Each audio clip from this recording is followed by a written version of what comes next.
ustedes cantan, le dicen en serio al Señor lo que dice la letra de la canción, o solo lo cantan porque es la letra de la canción? Porque hay una gran diferencia, ¿verdad? Y necesitamos tomar en serio lo que dice la palabra, porque es bien, bien importante. Hay veces que decimos cosas tan consagradas, tan poderosas, como esto que acabamos de decirle al Señor. Es una oración. Señor, estamos diciendo, óbrame. Muchas veces estoy corrupto, estoy sucio y necesito ser purificado, necesito que obres en mí. Así que es bien importante que nosotros seamos bien atentos a la hora de estar delante de Dios, y aun cuando cantamos, que nuestras canciones reflejen lo que Dios quiere hacer en nosotros. Ahora, una cosa que yo he notado, y que creo que todos a esta altura debemos haber notado, es que en la vida se cambia. ¿Ustedes se han dado cuenta que en la vida todo es cambio, todo es transformación? Hoy me levanté y había en el cielo un objeto brillante, brillante, brillante, así que brillaba, y mi esposa me dijo que era el sol. Es que hacía días que no lo veía, yo estaba desacostumbrado. El clima cambia, ¿verdad? Sí, el clima cambia. Pero no es lo único que cambia en este mundo. En el mundo cambia el clima, en el mundo cambia la política, en el mundo cambia la música. Cuando yo nací todavía sonaban los Beatles. Miren qué viejo que soy. Y hoy en día suenan otras cosas, no quiero mencionar. Pero fíjense todo el tiempo que pasa, y uno a medida que vive se da cuenta de que las cosas cambian. Ahora, no solo cambian las cosas, sino que nosotros mismos también cambiamos. ¿Ustedes se han dado cuenta que ustedes han cambiado? ¿Saben una cosa? Les voy a contar un secreto. Hubo una época en que yo tuve cabello. Y yo era de la época en la que nos creíamos rebeldes y nos dejábamos crecer el cabello. Tenía todo ondeadito, así, todo bien tenía. Después hubo una cuestión genética que después me di cuenta, miré a todos mis tíos y eran todos así. Y bastante joven yo empecé a tener, en mi país decimos, más entradas que el estadio. Muchos espacios vacíos hasta que quedé así. Fui cambiando, pero no solo en ese sentido uno va cambiando. A lo largo de la vida uno va cambiando, por ejemplo, sus preferencias. Antes te gustaba el helado de vainilla y hoy te gusta el de fresa. O has escuchado diferentes tipos de música y antes te gustaba esta y luego te gustó la otra. Has ido cambiando. Somos personas moldeables, somos personas que vamos cambiando. Ahora, el detalle es que no todos los cambios que experimentamos son buenos. Y no todos los cambios que experimentamos son para bien. Entonces, necesitamos aprender a distinguir los cambios buenos y los cambios malos. ¿Y qué es lo que nos puede asegurar que podamos tener un cambio bueno para nuestra vida? Bueno, vinimos a la iglesia, ¿verdad? Creemos que Dios nos cambia para bien. Creemos que haber venido a Jesús y el hecho de estar en Cristo Jesús produce en nosotros cambios buenos, cambios para bien. ¿Es así? Yo creo que casi todos los que estamos aquí podemos dar testimonio desde que no somos los mismos desde que creímos en Jesús. Hemos cambiado. Ahora, hay algo que no tenemos que conformarnos. Nuestro transitar con Cristo Jesús es un proceso de cambios. ¿En qué cambiamos? Cambiamos en nuestra manera de relacionarnos, cambiamos en nuestras actitudes, cambiamos en nuestro sentir. Y justamente en la palabra del Señor vamos a encontrar una y otra vez exhortaciones en cuanto a la transformación que el Señor hace en nosotros. Ahora, hay un riesgo que nosotros tenemos que evitar. Nosotros podemos creer que los cambios que hace el Señor caen así, ¡plum! El Señor nos cambia. ¡Pah! ¡Aleluya! El Señor me transformó. Sí, el Señor nos transforma con su inmenso poder. Pero ¿saben una cosa? El Señor te va a cambiar, pero tú vas a tener que tomar decisiones. Es decir, tú vas a tener que elegir lo bueno. Los cambios que Dios produce en nosotros no se producen solamente automáticamente. Dios nos enseña lo bueno para que nosotros decidamos lo mejor. Por eso, presten atención a este pasaje. Estamos llegando a los pasajes finales de Colosenses y en este caso estamos leyendo Colosenses capítulo 3, versículos 5 al 11. Colosenses 3 del 5 al 11 y el título de esto es lo que hay que dejar atrás. Hay ciertas cosas en nuestra vida que tenemos que dejar atrás. Bueno, David, eres ya grande para estar jugando con autitos en el suelo, ¿ok? Ahí tienes que dejarlo atrás, en algún momento tienes que abandonarlo. Nosotros sabemos, esto pasa con el desarrollo, hay ciertas cosas que cuando eres pequeño lo haces, pero luego creces y ya lo dejaste. Bueno, espiritualmente hay cosas que hay que dejar atrás. Fíjense aquí, Colosenses 3, del 5 al 11, dice así: haced morir, pues, lo terrenal en vosotros, fornicación, impureza, pasiones desordenadas, malos deseos y avaricia, que es idolatría, cosas por las cuales la ira de Dios viene sobre los hijos de desobediencia, en las cuales vosotros también anduvisteis en otro tiempo cuando vivíais en ellas. Pero ahora dejad también vosotros todas estas cosas: ira, enojo, malicia, blasfemia, palabras deshonestas de vuestra boca. No os mintáis los unos a los otros, habiendo despojado del viejo hombre con sus hechos y revestido del nuevo, el cual conforme a la imagen del que lo creó se va renovando hasta el conocimiento pleno, donde no hay griego ni judío, circuncisión ni incircuncisión, bárbaro ni escita, siervo ni libre, sino que Cristo es el todo y en todos. Cambios, cosas que hay que dejar atrás. En varias de sus enseñanzas, el apóstol Pablo, cuando va a enseñar algo, a veces presenta como una especie de titular. El titular en este pasaje es: hacer morir, pues, lo terrenal en vosotros. Esa es la especie de título. Hay algo que hay que hacer morir. Ustedes saben lo que, si ustedes son aficionados a la jardinería, ustedes saben que uno tiene que quitar la mala hierba para dar lugar a que las lindas plantas, las lindas flores, las flores que dan el fruto que queremos, prosperen. Tenemos que sacarlas que absorben la energía de las otras, ¿verdad? Bueno, hay que hacerlas morir. De manera semejante en nuestra vida, la palabra del Señor nos enseña que tenemos que hacer morir ciertas cosas en nuestra vida. Yo quiero recordarles que, vieron que habla de hacer morir. Este pasaje viene exactamente a continuación del pasaje que dice: porque ustedes ya murieron. En cuanto al mundo, ustedes murieron y resucitaron con Cristo Jesús.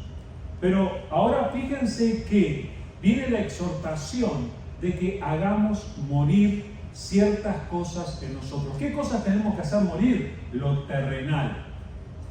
Muy bien.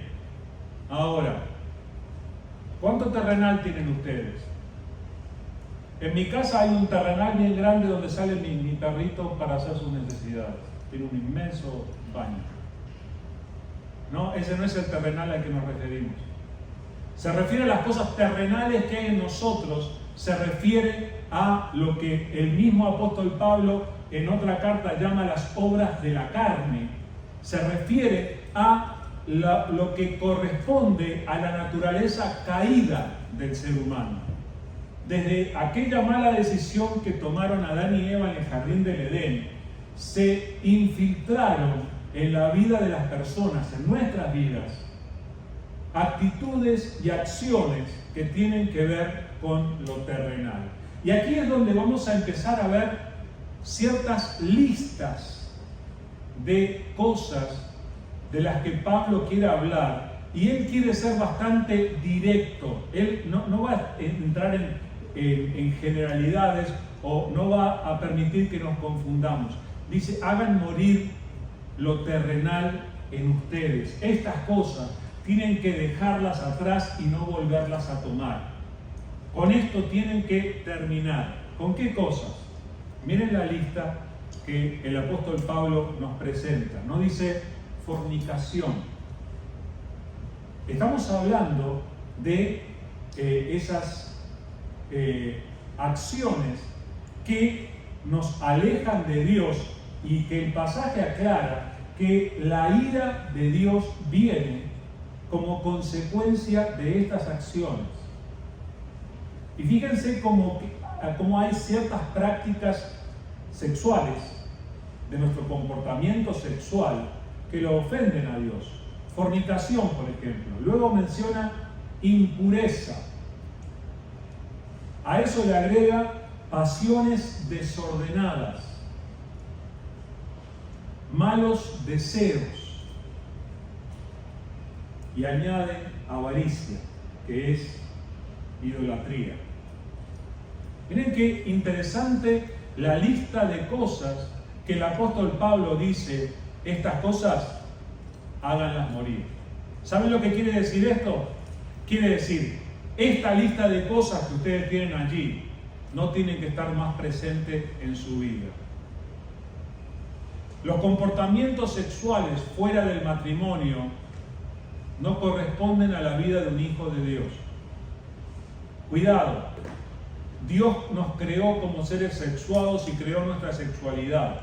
Nuestra sexualidad no es mala, pero Dios quiere que nuestras pasiones entren dentro de cierto orden, y por eso habla también de dejar atrás las pasiones desordenadas. ¿Se dieron cuenta? Hoy en día se habla muchísimo de esto. El que tenga ganas de hacer algo, que lo haga, te diría. Cuidado con esos discursos. Cuidado con esas ideas. Nosotros somos llamados a vivir en el autocontrol y bajo el control del Espíritu Santo. Entonces, estas cosas que nos dejan llevar bajo el impulso de las ganas que nos dan, nosotros los tenemos que hacer morir. Nosotros los tenemos que dejar atrás. Nosotros tenemos que buscar otro tipo de comportamiento. Entonces, fornicación, impureza, pasiones desordenadas, malos deseos y avaricia, la cual aclara es idolatría, no tienen que estar en nuestra vida. Avaricia, ustedes saben lo que es, ¿verdad? Es ese afán de acumular y tener más y más y más, y estresarse por tener más. Eso convierte el dinero en un ídolo delante del que uno se inclina y al que uno termina sirviendo. Entonces, estas cosas tenemos que dejarlas atrás para siempre. Esto no corresponde a la vida de los hijos de Dios.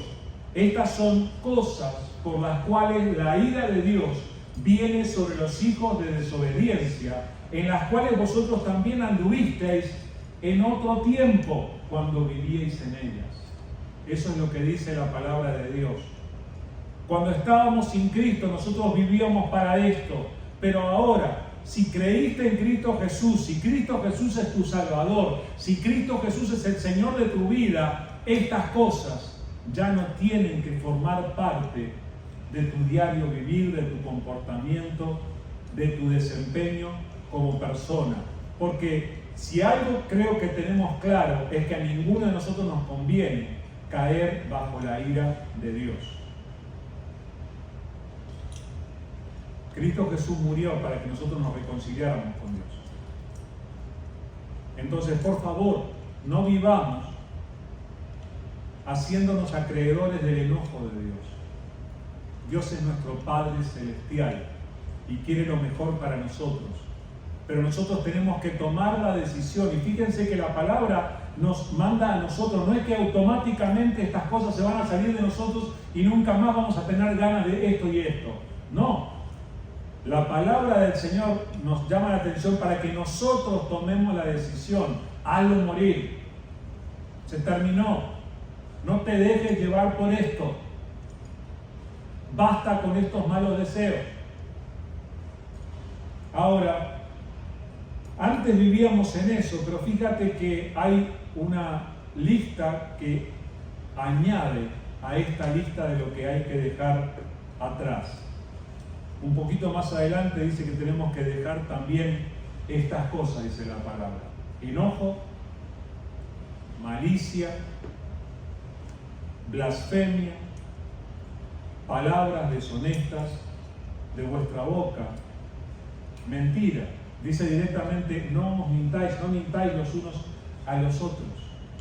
Ahora, tal vez nosotros miremos nuestra vida y nosotros decimos: bueno, pero yo no ando en pasiones desordenadas, yo no me dejo llevar por esto, ya terminé con eso.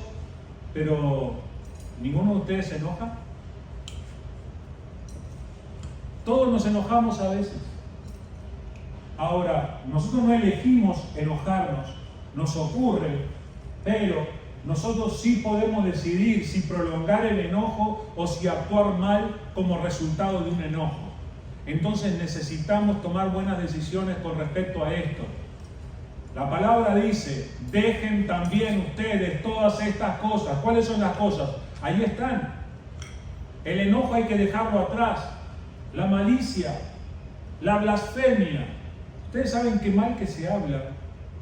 Y es bien interesante porque dependiendo de la cultura y del idioma y del país de donde viene, hay toda una selecta variedad de blasfemias que uno puede decir.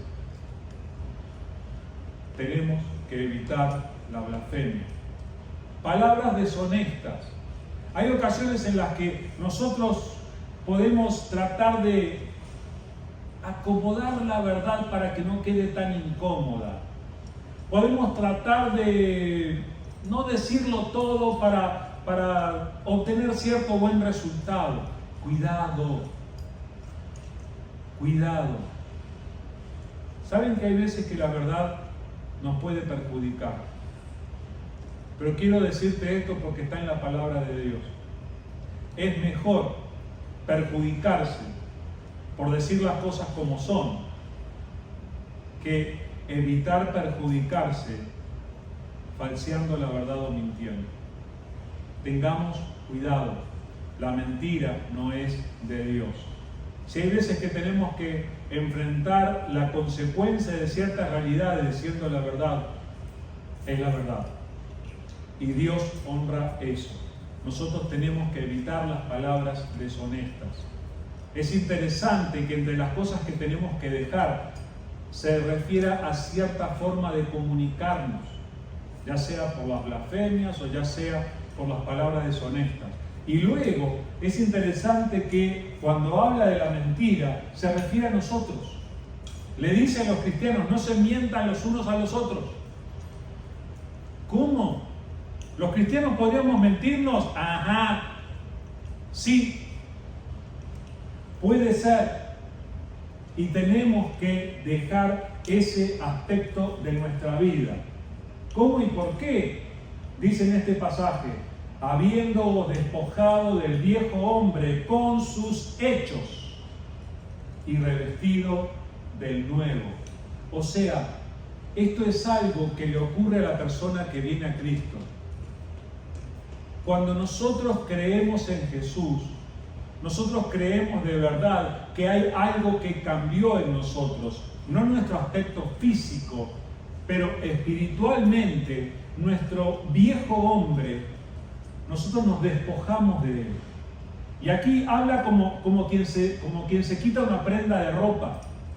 Si tú viniste con la ropa del trabajo y quieres estar en tu casa con tu pijama, tú te vas a despojar de la ropa de trabajo, que se recomienda pasar por la ducha antes de cambiarse, y luego te vas a poner otra ropa para estar en casa. Aquí habla de este despojarse del viejo hombre como quien se saca la ropa vieja. El viejo hombre apesta, gente.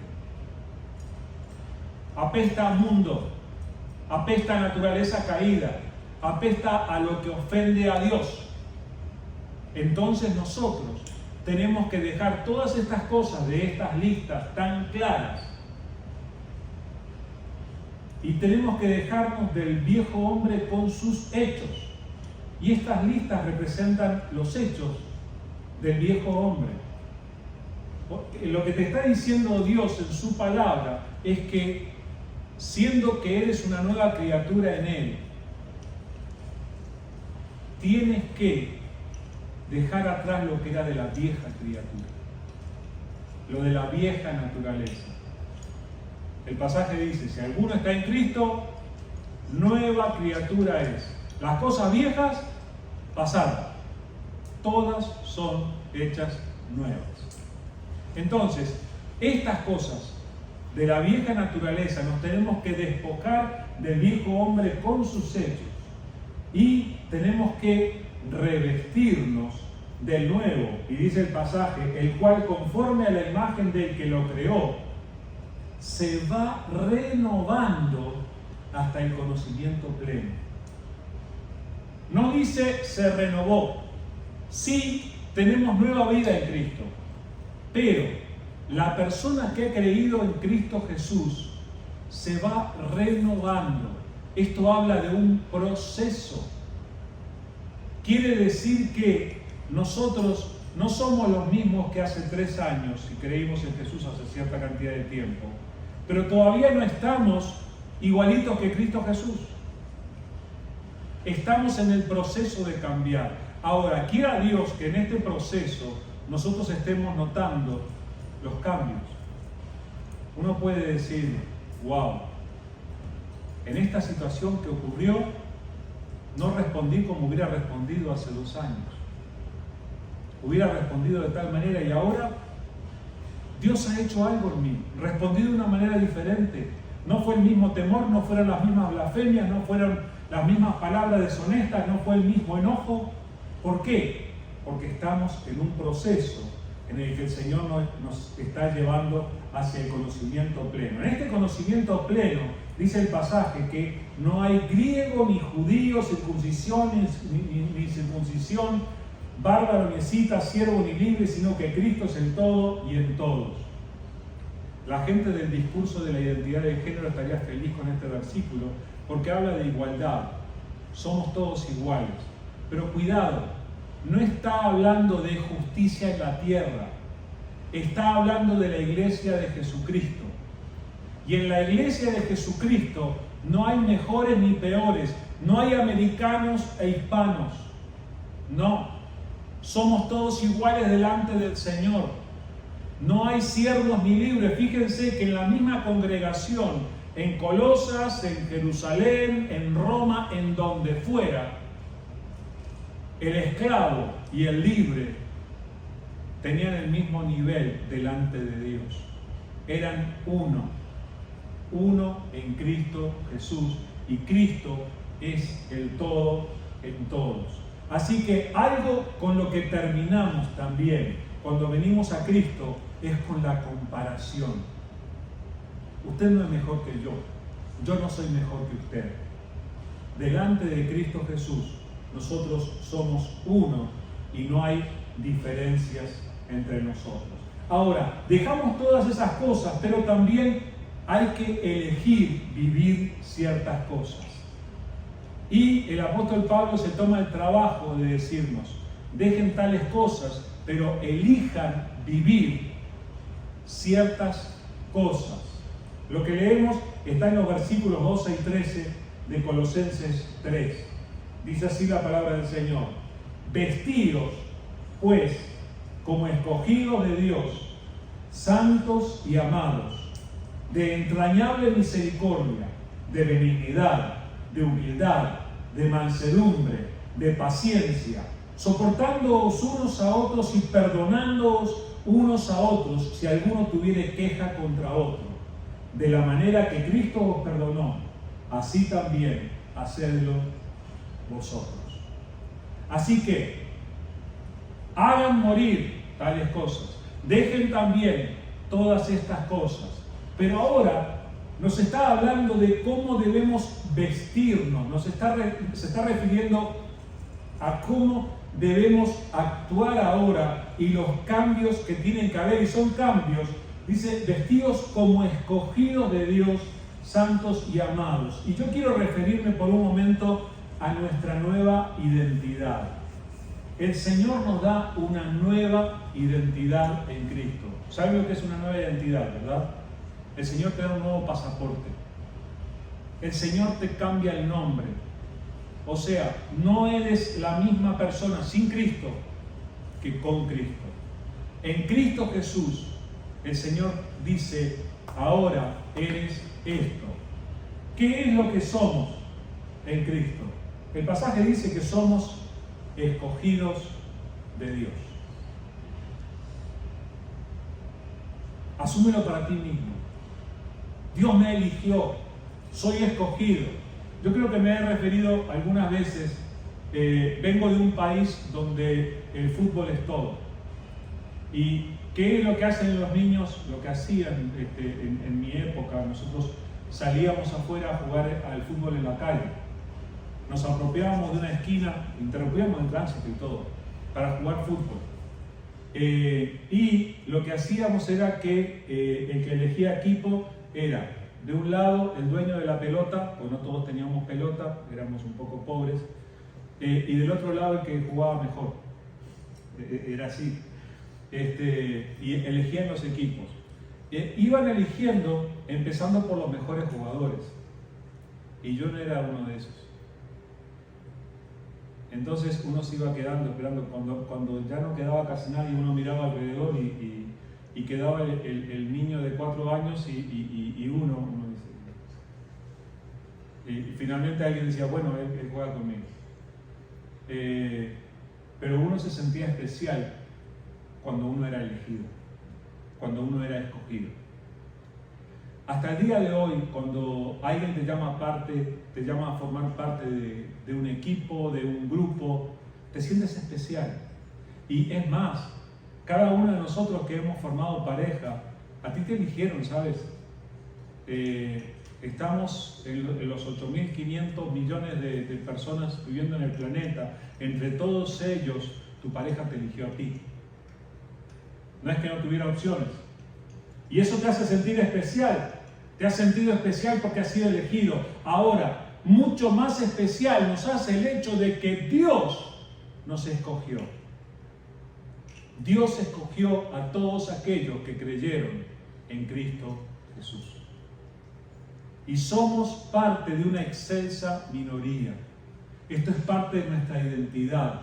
Delante de Dios somos escogidos de Dios. ¿Y qué más somos? Dice ahí en el pasaje que somos santos. No solamente escogidos de Dios, sino que santos. Dije santo y David puso una cara de santo. No, ser santo no tiene nada que ver con la postura ni con cómo te ves, porque estamos acostumbrados a los santos de los cuadros y de las imágenes que se ponen así y la aureola y todo eso. No. Escuchen, ser santos tiene que ver con el mismo concepto de escogidos de Dios. Los santos son aquellos que han sido separados de los otros, que han sido puestos aparte por propósitos especiales.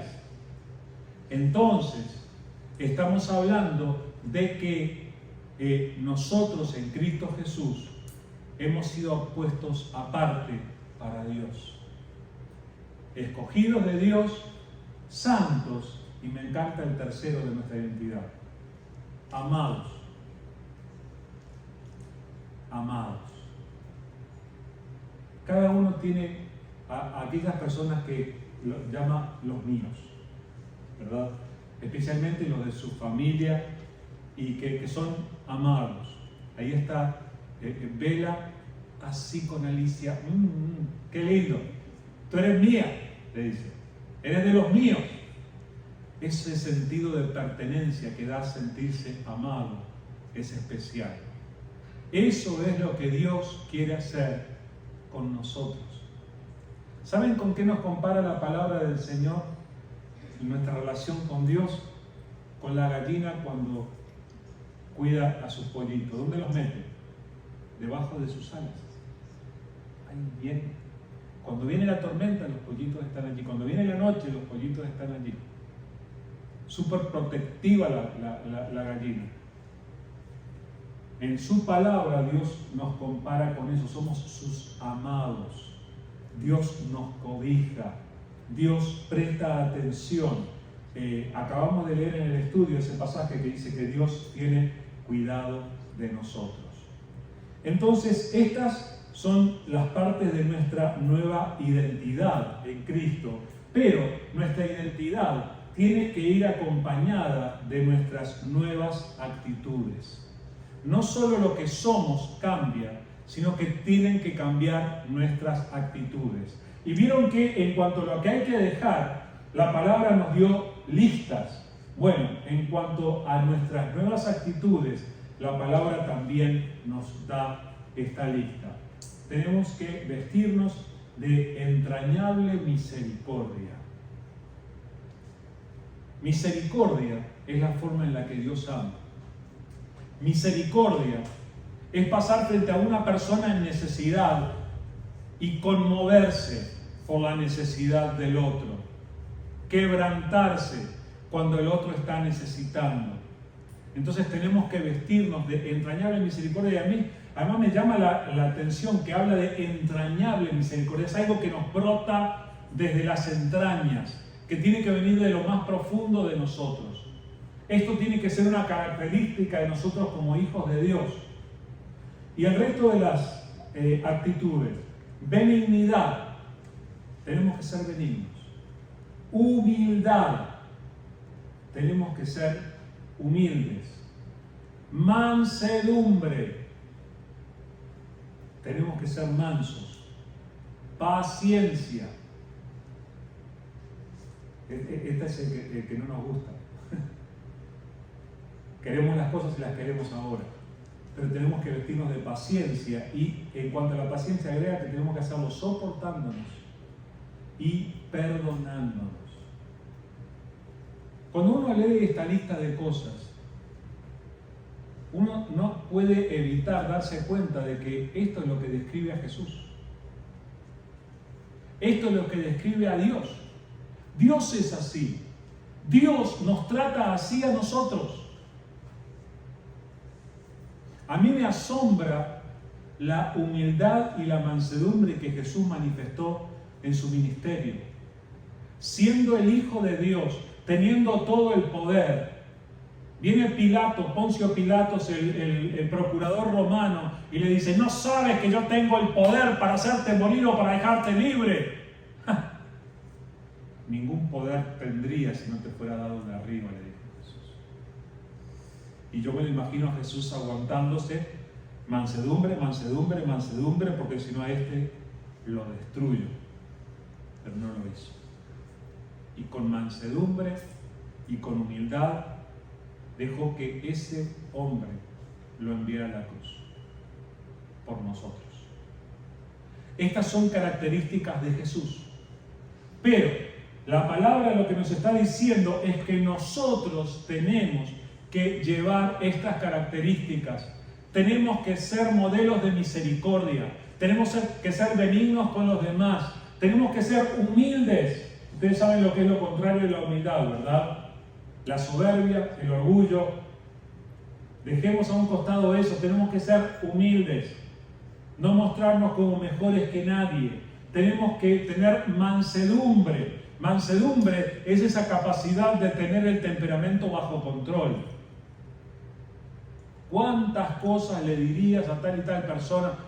Abstente, no lo digas, basta, guarda tus palabras, ora en lugar de eso. Y ten paciencia. Y cuando habla de paciencia, es interesante que lo aplica a la relación entre los hermanos en la iglesia.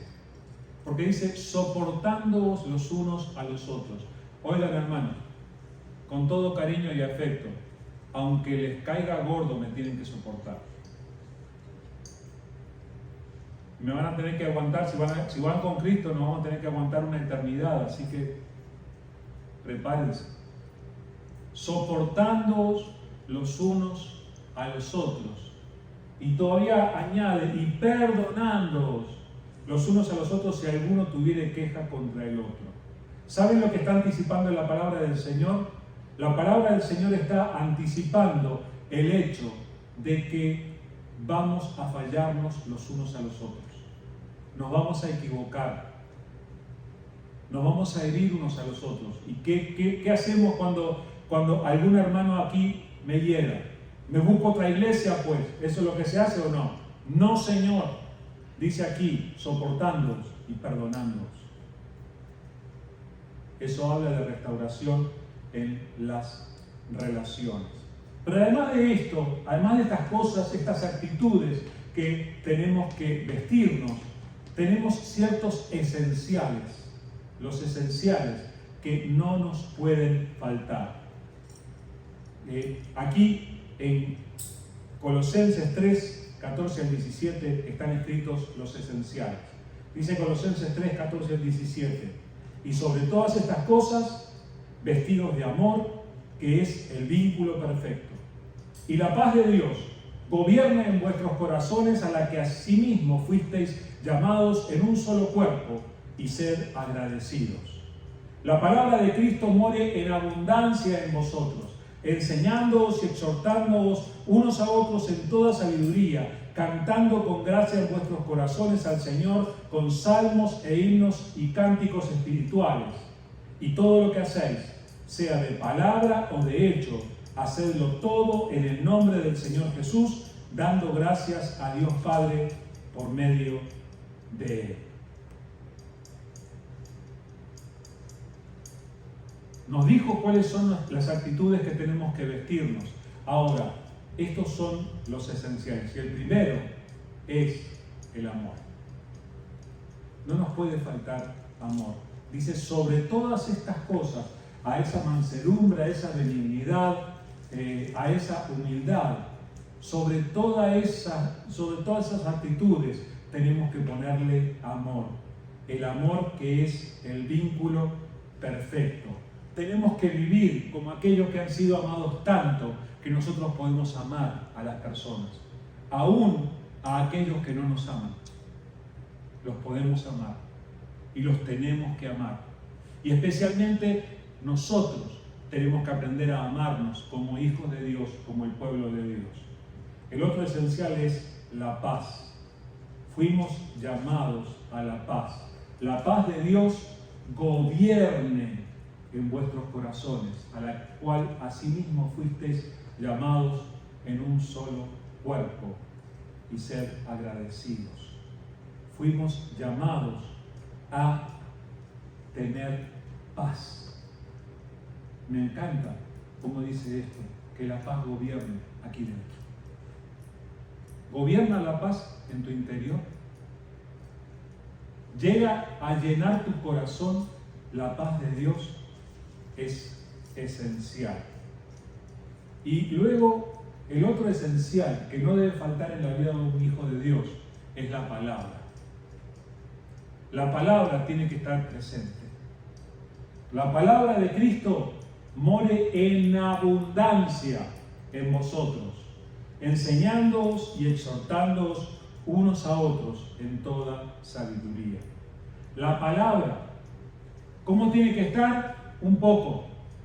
No, en abundancia. ¿Por qué insistimos en la iglesia? Siempre venimos y leemos la Biblia, y leemos la Biblia, y leemos la Biblia. ¿Por qué insistimos? Hace un rato Everardo estaba leyendo algunos versículos de la Biblia y estaba un poco asombrado porque yo se lo recitaba de memoria. es que tiene que estar allí. ¿Cuántas veces necesitamos? ¿Qué fue lo que hizo Jesús cuando vino Satanás a tentarlo? Dile a estas piedras que se conviertan en pan. Escrito está. No solo de pan vivirá el hombre. Jesús lo tenía en su mente, en su corazón. La palabra de Cristo habitaba en abundancia en Él. Nosotros somos llamados a tener este esencial, que la palabra de Cristo abunde en abundancia en nosotros, y dice que nos enseñemos y nos exhortemos unos a otros. ¿Tienes algún versículo para decirle a los demás de vez en cuando? Recuérdales la palabra. En nuestras conversaciones comunes y corrientes tiene que haber palabra. Otro esencial es la alabanza. No tiene que faltar como esencial la alabanza. Dice, cantando con gracia en vuestros corazones al Señor con salmos e himnos y cánticos espirituales. ¿Por qué cantamos cuando nos reunimos? Está escrito que cantemos. Es parte de nuestra exhortación. Nosotros elevamos nuestros corazones al Señor con estos salmos que cantamos. Es esencial en nuestra vida cristiana. Y luego, el otro esencial es nuestro servicio permanente.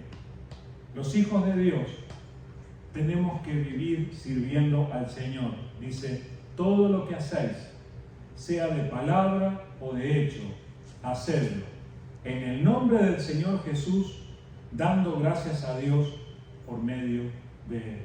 Escucha, no es lo mismo que tú vayas a ponerle la mano en el hombro a alguien y a darle un consejo, que tú le des ese consejo en el nombre de Jesús. ¿Entienden la diferencia? No es lo mismo que tú vayas a limpiar la casa y que lo hagas y que te esfuerces, que vayas y limpies la casa en el nombre de Jesús y para Jesús. No es lo mismo que vayas a trabajar porque es tu responsabilidad y porque te pagan por ello, a que vayas a trabajar y hacer la misma tarea en el nombre de Jesús y para Jesús. Tenemos que vivir en un servicio permanente en el Señor. Así que, hermanos, nosotros podemos hacer la diferencia. Nosotros podemos ser diferentes. Nosotros podemos honrar a Dios y vivir conforme a su voluntad. Pero para hacerlo hay ciertas cosas que tenemos que dar por terminadas en nuestra vida. Tenemos que hacerlas morir. Hay ciertas actitudes con las que tenemos que revestirnos. Y tenemos que tener el amor, la paz, la palabra. Tenemos que hacerlo todo para el Señor. Así que, ¿qué tal si terminamos pidiéndole al Señor que nos ayude a vivir de esta manera y que podamos honrarle con nuestras vidas como Él quiere? Vamos a orar. Amado Señor, te damos muchas gracias, Señor. Señor, gracias porque por amor a nosotros tú lo diste todo. Tú pagaste el precio completo por nuestras vidas y gracias porque delante de ti hemos sido perdonados, hemos sido limpiados. Y gracias, Señor, por la obra que tú has hecho en nosotros, pero no solamente por la que has hecho, sino por la que estás haciendo también, Señor. Gracias por este proceso que estás elaborando en nuestra vida. Gracias por llevarnos en este proceso de ser transformados. Señor, ayúdanos, por favor. Ayúdanos a que efectivamente podamos despojarnos, podamos hacer morir todas aquellas cosas que no te agradan, que podamos ya renunciar a todo aquello que no es conforme a tu voluntad, que podamos dejar atrás todas las acciones de nuestra naturaleza caída y, Padre, que podamos empezar a vivir conforme a aquello que solamente tu Espíritu nos capacita para vivir. Señor, danos la capacidad de ser misericordiosos como tú. Danos humildad, Señor. Danos mansedumbre. Señor, gracias por definirnos como escogidos tuyos, como santos, como amados. Y, Señor, ayúdanos a vivir para ti, honrándote y haciendo todo lo que hacemos para tu honra y para tu gloria.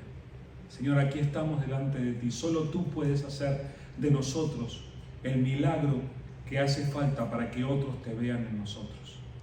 Por eso, Señor, nos ponemos delante de ti y te rogamos que tú obres en nuestras vidas y que seas honrado en nuestras humildes vidas, Señor. Señor, nos ponemos en tus manos nuestras familias, ponemos en tus manos, Señor, la vida de cada una de estas personas que nos importa, Padre, a quienes ponemos delante de ti.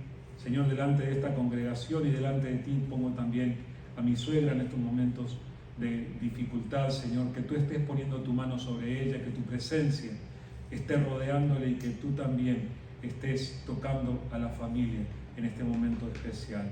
Señor, de la misma manera ponemos a cada uno de nuestros seres queridos y te rogamos que a lo largo de esta semana podamos ser una fuente de bendición y buena influencia en tu nombre para cada uno de ellos. Gracias te damos desde ya, Señor. Todas las cosas están en tus manos y delante de ti. En el nombre de Jesús. Amén.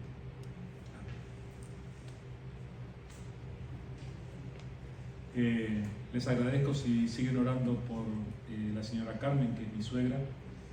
Está en